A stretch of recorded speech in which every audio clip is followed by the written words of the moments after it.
Bonjour et bienvenue sur Bien investir. Je suis ravi de vous retrouver aujourd'hui pour une nouvelle exploration fascinante dans le monde de la psychologie et de l'influence. Dans cette vidéo, nous allons plonger ensemble dans les secrets dévoilés par Robert Cialdini dans son ouvrage incontournable, Influence et manipulation.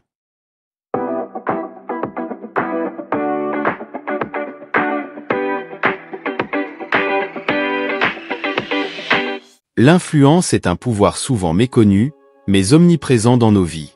Que ce soit dans nos choix de consommation, nos interactions sociales, ou même nos décisions professionnelles, des forces invisibles nous poussent parfois dans des directions que nous n'avions pas anticipées. Mais ces forces sont-elles toujours bénéfiques? Peut-on vraiment distinguer l'influence de la manipulation? Aujourd'hui, nous allons plonger au cœur du livre de Robert Cialdini, Influence et manipulation, pour démêler les subtilités de ces concepts. Et surtout, je vous encourage à rester jusqu'à la fin pour un débat ouvert dans les commentaires. Est-ce que ces techniques sont légitimes, ou sont-elles une menace à notre libre arbitre? Ce livre est un classique de la psychologie sociale, un ouvrage incontournable pour quiconque souhaite comprendre les mécanismes subtils qui gouvernent la persuasion. Robert Cialdini, psychologue de renom, a passé des années à étudier les stratégies que les gens utilisent pour influencer les autres. Ce qui rend ce livre unique, c'est la combinaison de recherches scientifiques rigoureuses et d'exemples concrets qui illustrent chaque principe d'influence. Nous allons explorer ces 6 principes en profondeur, en les accompagnant de cas réels et d'analyses critiques pour vous donner une compréhension complète et nuancée. Partie 1. La réciprocité. La réciprocité est profondément ancrée dans la culture humaine. C'est le principe selon lequel nous nous sentons obligés de rendre l'appareil à ceux qui nous ont aidés ou donné quelque chose. Ce principe est si puissant qu'il est utilisé dans de nombreuses stratégies de marketing et de négociation pour obtenir des résultats favorables. Prenons l'exemple des échantillons gratuits. Lorsque vous recevez un échantillon de café dans un supermarché, même si c'est une toute petite quantité, vous êtes plus enclin à acheter ce produit. Ce n'est pas parce que le café est nécessairement meilleur que les autres, mais parce que vous vous sentez redevable pour le petit geste. Cette technique est également utilisée dans les campagnes de charité, où un petit cadeau envoyé par courrier peut considérablement augmenter les dons.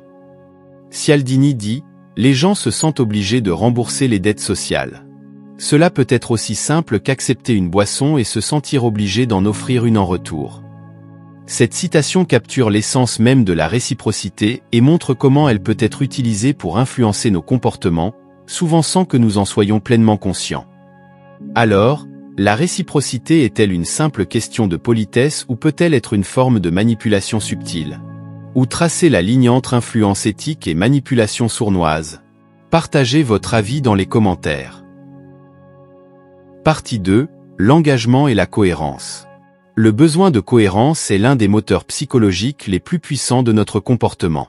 Une fois que nous avons pris une position publique ou fait un choix, nous ressentons une pression intérieure à agir de manière cohérente avec cet engagement. Ce phénomène peut conduire à une persistance dans des comportements ou des croyances, même lorsque de nouvelles informations suggèrent que nous devrions changer d'avis. Un exemple classique est celui des campagnes de financement participatif. Lorsque vous soutenez un projet en ligne, même avec une petite somme, vous êtes plus susceptible de partager le projet avec vos amis et de continuer à le soutenir au fil du temps. Votre engagement initial, aussi petit soit-il, crée un lien psychologique qui vous pousse à rester cohérent dans vos actions futures. Cialdini explique, une fois qu'une personne prend position, surtout si elle le fait publiquement, elle éprouve un besoin puissant de rester cohérente avec cet engagement. Cette observation est fondamentale pour comprendre pourquoi les gens peuvent continuer à soutenir des causes, des idées ou des produits, même face à des preuves contraires. Ce besoin de cohérence nous rend-il plus forts dans nos convictions, ou plus vulnérables à la manipulation? Comment distinguer un engagement sincère d'une pression à la conformité? Discutons-en dans les commentaires. Partie 3. La preuve sociale. La preuve sociale est le principe selon lequel les gens adoptent les comportements d'autres personnes, en particulier lorsqu'ils sont incertains sur ce qu'il faut faire. Ce phénomène est amplifié dans les situations ambiguës ou stressantes, où le comportement des autres sert de guide. Un exemple frappant de la preuve sociale est celui des expériences de groupe où les participants suivent les réponses incorrectes des autres, même lorsqu'ils savent que ces réponses sont fausses. En marketing, les avis clients et les témoignages jouent un rôle crucial. Les gens sont plus enclins à acheter un produit s'ils voient que d'autres l'ont acheté et approuvé. Cialdini note, nous regardons ce que font les autres pour nous guider dans nos propres actions, en particulier lorsque nous ne sommes pas sûrs de ce qu'il faut faire. Cette citation souligne comment la preuve sociale exploite notre tendance naturelle à suivre la foule, souvent à notre insu. Est-ce que la preuve sociale nous aide à prendre de meilleures décisions, ou nous pousse-t-elle à suivre aveuglément les autres? Quelle est votre expérience avec la preuve sociale dans votre vie quotidienne?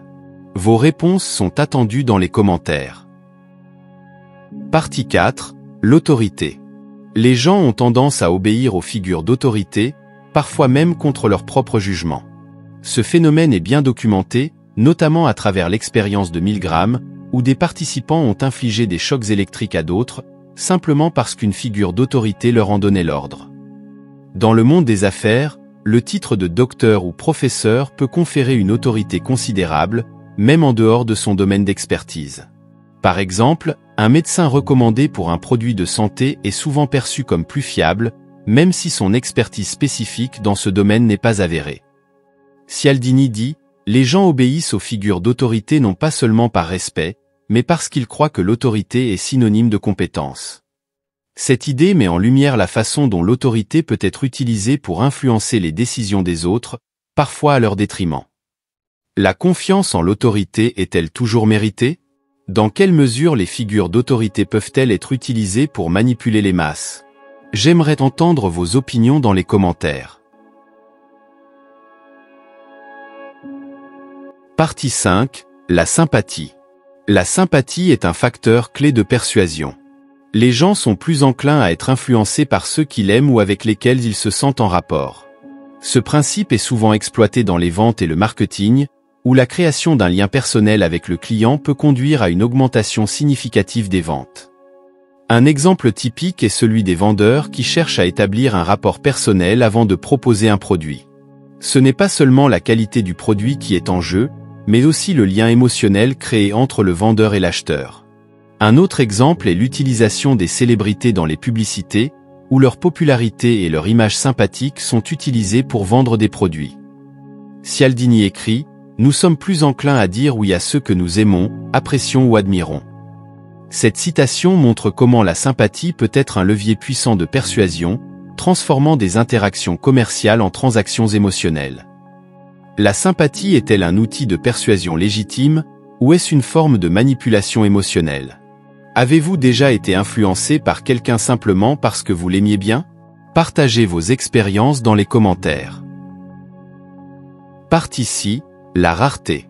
Le principe de rareté repose sur l'idée que les gens valorisent davantage les choses qui sont perçues comme rares ou en quantité limitée. Cela peut conduire à des décisions rapides et parfois irrationnelles, simplement par peur de manquer une opportunité. Les ventes limitées dans le temps, ou les éditions limitées sont des exemples classiques de ce principe. Les entreprises créent artificiellement la rareté pour inciter les consommateurs à acheter plus rapidement. Par exemple, lors des soldes, vous verrez souvent des mentions telles que quantité limitée ou jusqu'à épuisement des stocks. Cette pression pousse les consommateurs à agir rapidement, parfois sans réfléchir, simplement pour ne pas rater une bonne affaire. Cialdini dit, les opportunités semblent plus précieuses lorsqu'elles sont perçues comme rares. Cette citation met en lumière comment la rareté peut être utilisée pour créer un sentiment d'urgence, qui peut manipuler nos choix, souvent sans que nous en soyons conscients.